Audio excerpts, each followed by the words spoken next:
We're at Minds and Money in London, and I'm pleased to be with Andrew Thake, Head of Content for Minds and Money. Andrew, you started here in 2003. How does it feel to be where you are now? Well, November 2016 looks so much better than November 2015. We've had 4 years of a mining downturn, 4 years of doom and gloom, but it's just great to see the market back. Numbers are up this year. Our investors are up by 13%. Number of miners are up by 29%, and overall the market sentiment is so much better. We've been organising, as you said, Minds and Money since 2003. I think when we organised in the first year, we only had about 200 or 300 people.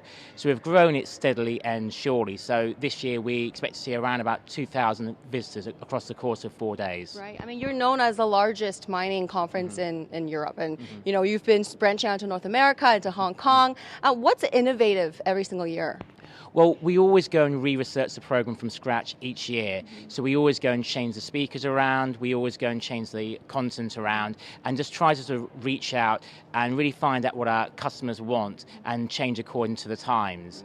Probably one of the things related to that, which we are doing differently this year, we started to launch our Minds End technology event that's co-located with the conference. And that really originally arose from talking to a number of our investors who said that when they're making a mining investment decision, technology and the technology the mining companies was using was increasingly important to them. And so for us, we've kind of launched the Minds and Technology event this year. It's off to a good start with kind of very, very good attendance. And we're looking to grow that so that becomes the centerpiece of our show in years to come. All right, very good. Now there's debates here, there's lunch roundtables, there's investor one-on-ones. Why do these work for Minds and Money? Well, Minds and Money, we like to go and mix it up. So it's great to have the big sort of plenary keynotes from the likes of Rick Rule, Grant Williams, Pippa Malmgren. But people also like to meet our speakers in a more of an interactive, intimate environment. So these lunchtime roundtables enable our delegates to go and meet these keynote speakers in groups of 10, ask them more sort of, questions on a one-to-one basis that they might not want to ask in a large exhibition hall.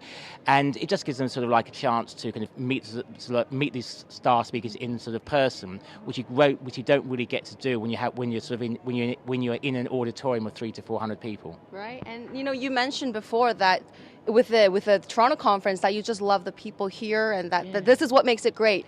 Talk to us more about that, because I love that. Yeah, it's just such a fun event to do.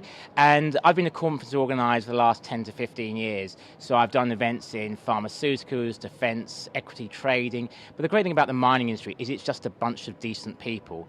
Very honest, hard-working people. They do a great job that adds real value. They create jobs, they add to the community, they raise the GDP of countries, and they're just a bunch of people that's an absolute pleasure to go and work with. Very good. Now, lastly, we have governments here. So why partner with governments for Minds and Money? Well, it's something that we've been looking to do more in the last few years. So this year we're working with the Ontario government, also with Finland, also with Kenya, and for the first time for Minds and Money London, we're also working with the UK government, who surprising, who actually kind of keynoted yesterday. But for us, the job that those governments that I've just mentioned do, they do a fantastic job at promoting the mining industry in their various jurisdictions. So for us, it's very important to work with them and have them along at Minds and Money in order that they can go and communicate their message to our investors and mining companies that actually go and attend. Thank you very much, Andrew. Thank you very much, Rachel. At Minds and Money in London, I'm Rachel Lee for SmallCapPower.